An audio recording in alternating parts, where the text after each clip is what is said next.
This is Dar es Salaam, a city of 7 million people, with a coastline that hugs the Indian Ocean and hosts pockets of paradise. This is definitely one of the best places I've ever seen. The water is pretty clean and I feel like jumping in. Dar is the commercial capital of Tanzania, the heartbeat of the economy. Kariakoo Market alone is said to move $10 million every week. That's more than some towns in East Africa move in a year. I've been traveling up from Mozambique to East Africa, and Tanzania is my fourth country on the journey. After my first stop in Arusha, Dar is my second city in the country. And I must say, it's chaotic, humid, I haven't sweat this much in a while. it's fast, and slow at the same time. How is it that when I go to... No. Why is it that... It doesn't make sense. That's what I thought when I first arrived. I had a checklist of non-negotiables to enjoy the city, and it didn't take long for me to realize that my checklist never stood a chance. Dar isn't like Nairobi or Kampala or Kigali. It doesn't want to be. It doesn't need to. Dar is a city that works well for its people, and that's enough. So people have been able to move to Dar es Salaam in search of opportunities for trade. Every place in Dar es Salaam is a city within a city. That's what makes Dar es Salaam one major commercial hub in Tanzania. For 90 days, I tried to fit in, and I couldn't. But I learned 6 crucial lessons about Dar es Salaam, and that's what I'll be sharing with you in this video. This video is brought to you by the clients that I work with online, creators and entrepreneurs building strong brands for their businesses. Check out the link below or in the description box for my services deck. Enjoy the video! Dar es Salaam wasn't built for tourists, and that changes everything. Unlike Arusha or Zanzibar, Dar isn't trying to charm tourists. This is a city that functions for business, trade, and for its people. I finally understand why I've rarely seen videos about tourism in Dar es Salaam. It is very much a business city. I knew Masaki was the place to be as a tourist, but I still didn't understand why all the nice spots had to be concentrated there. After I learned lesson number 2, the doubt was cleared. But going back to the city not being built for tourists, one aspect that stood out for me is the customer service. I had some not so pleasant experiences because for the first time as a customer, I was not the main character. I was just another customer. When I got to the hair salon, there were about 15 hairdressers scrolling on TikTok and none of them seemed excited to see me. I got to the massage place and the massage bed was a normal bed with a pillow. I don't need to get a massage, that's gonna injure my neck. And then she went to the other room and there were 2 massage beds there. I guess they didn't want to use it or something. She put the AC on, it was freezing and I told her, it's a bit cold, can you turn it off? And she's like, oh, I really need the AC. Mid-massage, she left for 10 minutes twice. So I was just laying there cold. That was quite an experience. I have a feeling that at local businesses, customer service is better experienced by locals themselves or at least by Swahili speakers. And we will talk more about the language barrier because that alone was a big lesson. I still feel like any city that deliberately chooses not to cater to tourists is missing out on a lot of money. But as I later came to find out, money is not what drives Tanzanians, at least in Dar es Salaam. They seem to have other priorities that come before money, and you know what? Good for them. So why is it that all the hotspots or places that cater to tourists are all concentrated in the peninsula along Oyster Bay and Masaki? That's because Dar geography is shaped by colonial urban divisions. There's a reason why the tourist areas feel so different. Masaki and Oyster Bay were originally for Europeans, Upanga for Indians, Kariakoo for Indians and Africans, Central Dar for Africans. During the Germans, Dar es Salaam was divided into zones and racial lines. The British just continued division of Dar es Salaam into zones through racial lines. Oyster Bay became a major British administrative area. These divides still live on in how the city looks, feels, and even costs. This area has a completely different look and feel from what I'm used to in Central Dar. From the luxurious apartments to the nicer roads that are pretty much empty. This is the type of neighborhood you get when you pay a premium price in Masaki. Basically, the city's most conventionally beautiful areas were once European zones, and unfortunately, that legacy still shows. So let's explore Masaki and see why is it so hyped amongst locals and tourists alike. We're about to enter one of the most beautiful places in Dar es Salaam, which is the Sleepway. Yeah, they got a white baseball cap on. At the time, but they said they both say 620 and Fun fact, guys, I once dreamed about a place exactly like this. Little did I know that that place existed in Dar es Salaam. Honestly, this was the most beautiful hangout space I've ever been to in East Africa. No wonder why I dreamed of it before. The hotel design is stunning, along with curated shops, restaurants, interesting corners, and an extensive seafront promenade. It's easy to be here for hours and hours without getting bored.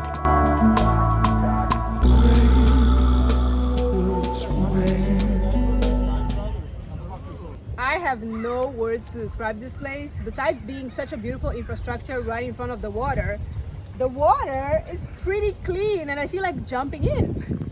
Would it be bad for me to wear a bikini and jump in? There's like all these people. But this is insane, like Dar es Salaam. What? Hands down the most beautiful place in the city, and it was so well taught, so well done, and so pleasing, especially today on a nice sunny day. The sun is about to set and there's nowhere else I'd rather be in Dar es Salaam. I just wanna dive. It looks good.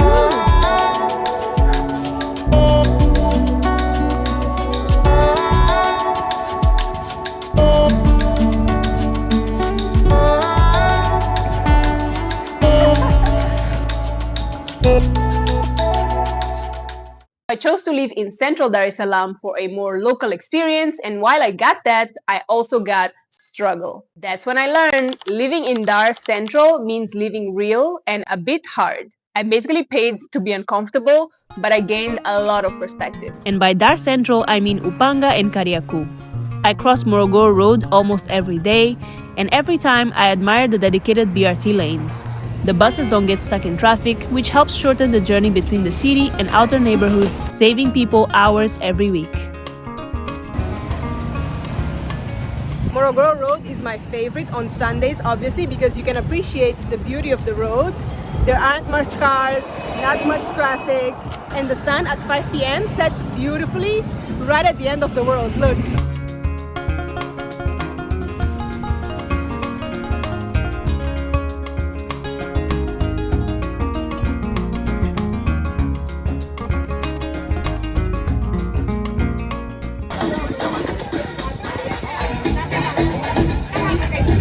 The highly rated level 8 rooftop, a great place to come and have drinks whilst enjoying amazing views of Dar es Salaam.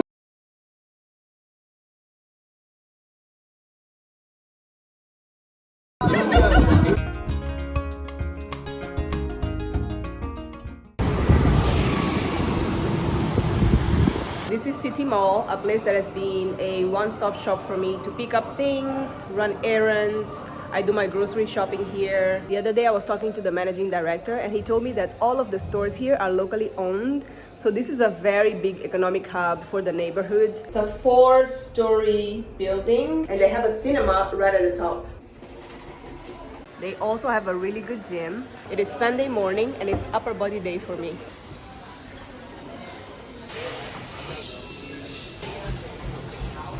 Guys, I'm here with my trainer. What's your name? Afman. And I kid you not, some exercises I've been doing wrong for the past 10 years. And it took Atman to like help me fix my form. You're most welcome. The City Mall. Asante.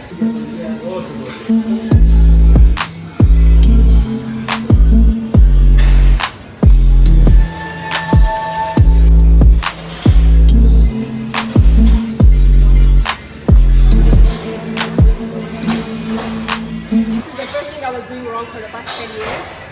I used to do this. But I learned with Atman that I'm straining my neck. So 10 years later, I'm doing it the right way. So my whole back is straight. Better late than never.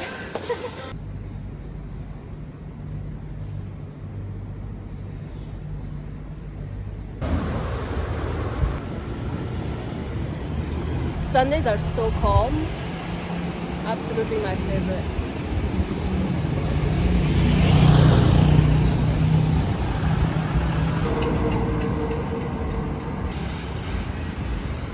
Living here also allowed me to gain a lot of perspective from the main trading hub in the city, Kariakoo Market. Known as the beating heart of Dar es Salaam's economy, this is where goods from across Tanzania and beyond change hands every day. It is the place that allegedly moves millions of dollars worth of trade weekly, a market so vast and alive that it feels like an entire city within a city. Everyone goes to Kariakoo if they need something to purchase. So it's the major hub in trade, not only in Dar es Salaam, but today in the whole of Tanzania.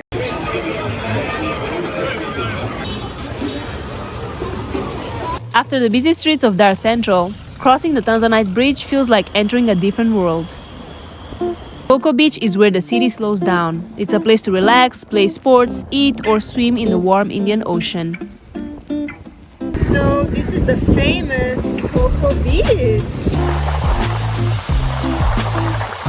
One can definitely fulfill all of their swimming needs right here at Coco Beach. That's a luxury to have in such a big city like Dar es Salaam. I decided to come and have a seat at Wavuvi, which is one of the most stunning beach clubs I've ever seen. It's one of the hot spots here in Coco Beach. Absolutely worth it. Their drinks menu had some interesting names. I decided to order the Samora Machel, of course. I have to be patriotic.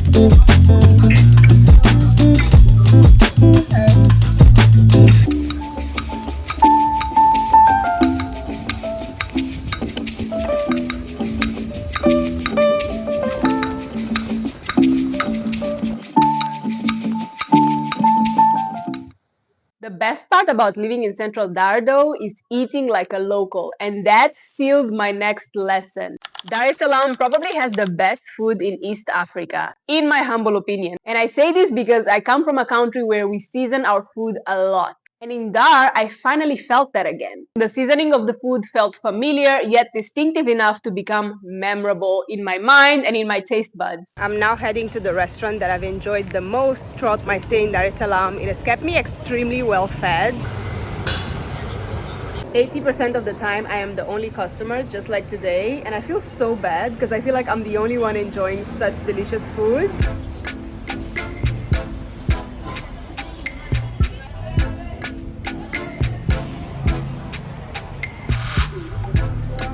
Starting off with a classic starter, samosa plate.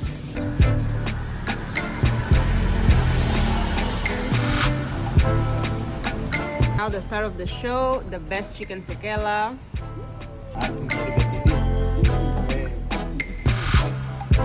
It's steak o'clock in my household, and even though I could have ordered delivery, I decided that I would just take you guys to the spot that makes some of the best steak in Dar es Salaam. I'm here with the founder now, Jamil. What's the secret? What makes the steak so juicy and tender? It's ymas, man. Magic hands. Nah, we import it. From where? Zambia. So that's why it has a special Exactly, taste. yeah, Okay, yeah. now you know.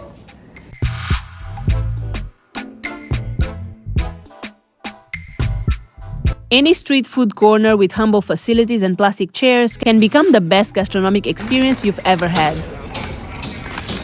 This lady, stationed on the road close to my building, made me feel very lucky to eat her warm mandazi in many mornings.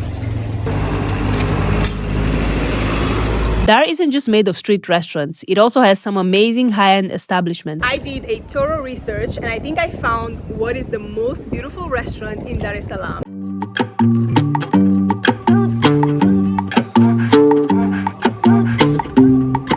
This place is beautiful. So many seating areas, so many different environments.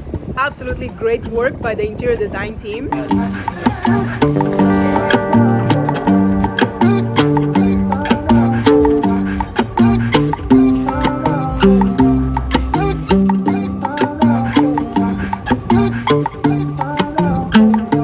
The food is what I'll miss the most about Dar es Salaam. Tanzanians season their food like it's a love language, just like Mozambicans do, to be honest. But keep in mind that the best restaurants with the tastiest food do not show off. You have to dig into the local areas to find them. Now let's address the elephant in the room, the language barrier. And right off the bat, I can say, without Swahili, you'll never truly experience the city and its people. You can survive in English, but you'll never really connect.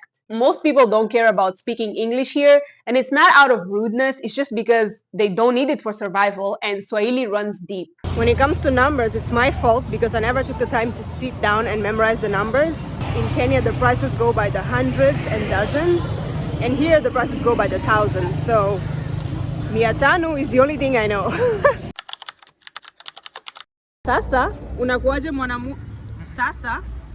mwanaume wa huna sasampa? I'm gonna say it again. Just tell me how to say it. Sasa unakuwaje mwanaume na huna sasampa? Sasa unakuwaje mwanaume na huma sasampa? Huna. Yeah. Sasa unakuwaje mwanaume na huma sasampa? You keep on going to huma. You're saying Wacha we, ndo mambo yenu haya wa Tanzania. Yes. It's not easy. It's not easy. Mambo vipi, mko poa jamani? Leo niko na rafiki yangu Josh. Josh ni aje? Mambo vipi guys? Sasa uwezi kuamini, jana TANESCO wamezingua kichizi yani. Dada Nipe ubuyu basi. Unamkumbuka ile mtoto mzuri niliyokuambia? Kaniacha. Kisa nini? Sasampa, sina sasampa. Sasa unakuwaje mwanaume na huna sasampa? Yara, huendi mbinguni.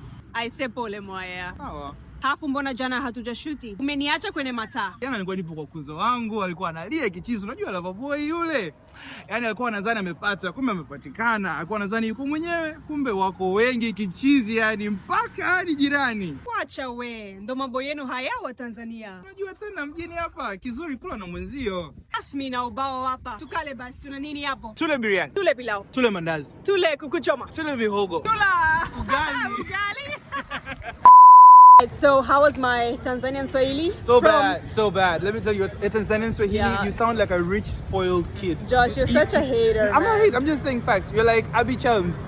You really sound so spoiled. You sound like you come from a rich family, but in reality I'm just you don't. a girl. No. The language is key to approaching people, asking for prices, direction, everything. Especially understanding jokes, which I never did. Here, this was another humbling lesson. And speaking of humbling, lesson number 6 is exactly that. If you're not patient, Dar will humble you. Here's the caveat. Under all the chaos, Dar moves slowly. Not in speed, but in attitude. People don't rush, so systems don't work as fast. Nothing will go your way unless you relax. Which very much reminds me of Maputo, my hometown. I wonder if it's something to do with coastal cities. The nervous systems are overly regulated, so there's no rush to do anything. The bad news is you can't get around it. The good news is if you stay here long enough, you stop judging and you start adapting. In Dar es Salaam, memories are defined by people, not landmarks. The people make it. And if you don't connect with the locals, you just won't get it.